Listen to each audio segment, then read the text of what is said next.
야만의 시간을 이겨낸 박근혜 대통령. 야만의 시간을 이겨낸 박근혜 대통령. 네, 이 책입니다. 어둠을 지나 미래로 1, 2권으로 되어 있습니다.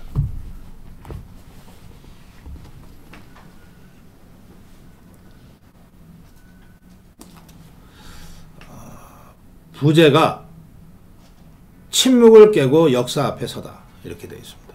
그동안 박근혜 대통령이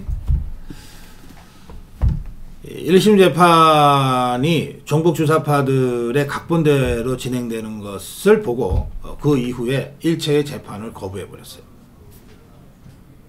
그리고 감옥에 갔습니다. 감옥에 갇혀서도 일체의 메시지를 내지 않다가 지난 대선 때 한번 냈죠.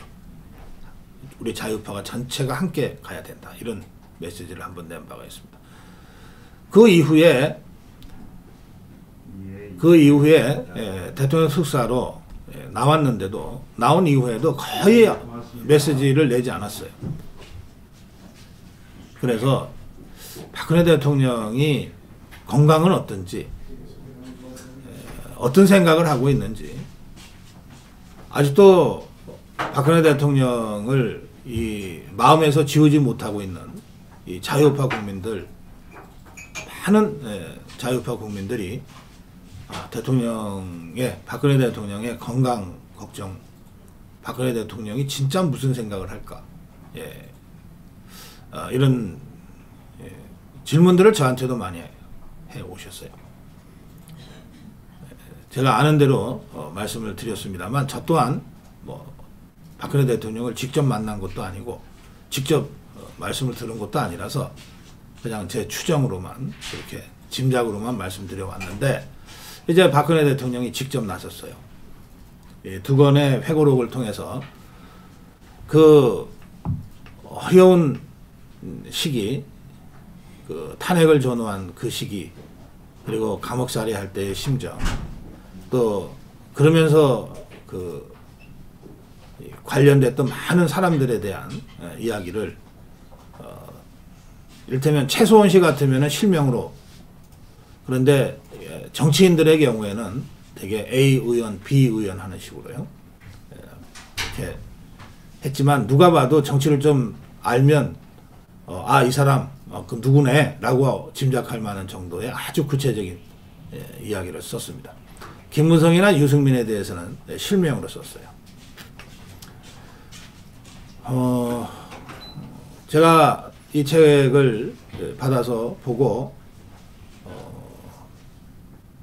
굉장히 담담하게 써내려갔다는 느낌을 제가 우선 받았습니다. 담담하게 써내려갔어요. 어느 대목에서 막 울컥할 만도 하고, 또 어느 대목에서는 막 격앙될 만도 한데, 그런 대목까지도 그냥 담담하게 한마디로만 딱 했었어요. 화가 많이 났다. 이런 식으로요. 워낙 박근혜 대통령 스타일이 그렇죠. 그리고 어제 이 책을 가지고 북토크를 했는데 한 80분 이상 했어요. 편안하게 이런저런 얘기를 담담하게, 또 가끔씩 좀 웃음도 지어가면서 그렇게 했습니다. 오랜만에 박근혜 대통령의 그런 모습을 보는 것만으로도 참 마음이 좋았습니다. 오늘 뉴페이스 토크 배틀 있잖아요. 제가 이 책, 어둠을 지난 미래로, 이 책을 이제 출판사 쪽에 요청을 해서 여러분께 선물로 좀 드리려고 합니다. 오늘 뉴페이스 토크 배틀에 4자 토크, 5자 토크, 6자 토크, 7자 토크 보통 하잖아요. 여러분들을 위한 8자 토크를 한 번 더 하겠습니다. 여러분들을 위한 8자 토크의 당첨자 4분을 선정해서 이 박근혜 대통령의 회고록을 선물로 보내드리려고 합니다. 질문은 지금, 문제는 지금 내면 안 되죠.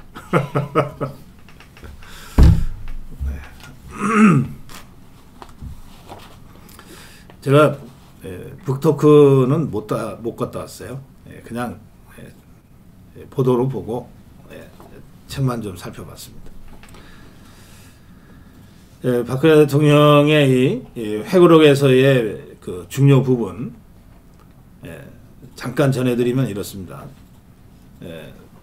재임 중 사소한 실수는 있었을지라도 의도적으로 부끄러운 일을 했다거나 정말 국민 앞에 부끄러운 일을 한 적은 없다고 스스로 생각했기 때문에 감옥에 있을 때나 재판받을 때나 그 후에 지금도 떳떳하고 당당하다.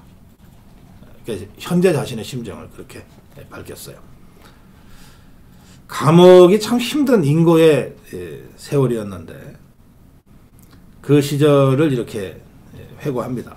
힘들지 않았다, 억울하지 않았다고 말하면 그건 거짓말일 거다.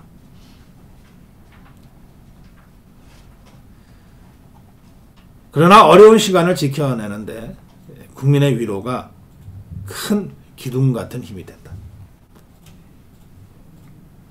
다만 제가 너무 가까이 있던 사람을 제대로 관리하지 못해서 그래서 국민들께 실망을 드렸던 것이 참 저를 괴롭게 했다.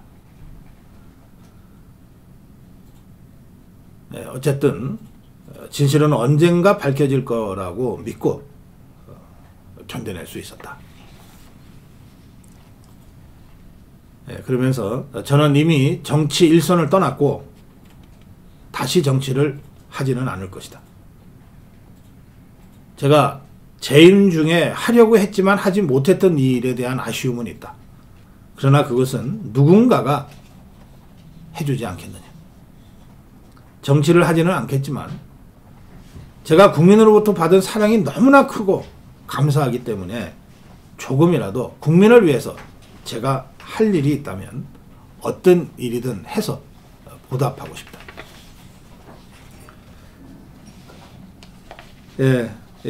박근혜 대통령은 이제 2022년 대선이 있었지 않습니까? 대선을 반년가량 앞둔 2021년 늦가을에 감옥에서 자필 메모를 남겼습니다.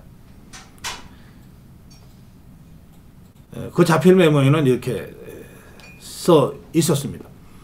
정치를 시작할 때부터 함께 한 이들마저 모든 짐을 제게 건네주는 것을 보면서 삶의 무상함을 느꼈다. 하지만 이 모두 정해진 운명이라고 받아들이겠다. 2006년에 커터칼 테러 이후 저의 삶은 덤으로 주어져서 나라에 바쳐진 것이라 생각했기에 제 일신에 대해서는 어떠한 미련도 없다. 이제 모든 멍해를 묻겠다. 누구를 탓하거나 원망하는 마음도 없다. 서로를 보듬으면서 더 나은 대한민국을 만들어주기 바란다. 이게 2021년 늦가을에 감옥에서 쓴 메모예요. 그리고 이제 윤석열 대통령 후보를 중심으로 힘을 모아서 정권 교체해야 된다. 이런 메시지가 나왔던 거죠. 이 카트칼 테러는 당시의 의사들이 조금만 비껴갔으면 생명이 위험했다고 할 정도의 아주 크고 깊은 상처였습니다. 어머니를 먼저 간첩 문세광의 흉탄에 잃고 그리고 아버지마저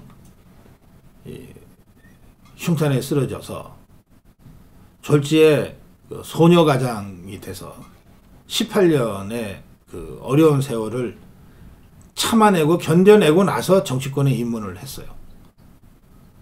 그리고 나서 거의 그 죽음 직전까지 가는 커터칼 테러를 다시 당합니다. 그때의 그 박근혜 대통령의 심정이 딱 이랬을 겁니다. 아, 나도 어머니 아버지처럼 죽을 수 있었겠구나.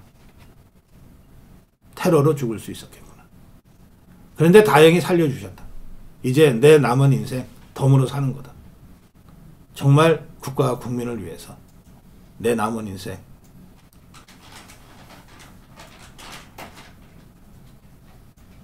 이런 마음이었던 거예요. 이런 얘기를 그 탄핵당하기 전에도 한 번인가 두 번인가 했던 적이 있습니다. 제가 그걸 기억합니다. 그래서 이 모든 것을 내가 다 짊어지고 가면 될 것 아니냐라고 하는 생각 끝에 이 자필 메모를 썼고, 그거를 이제 유영하 변호사한테 당시에 전달했다. 그렇게 또 회고를 했습니다.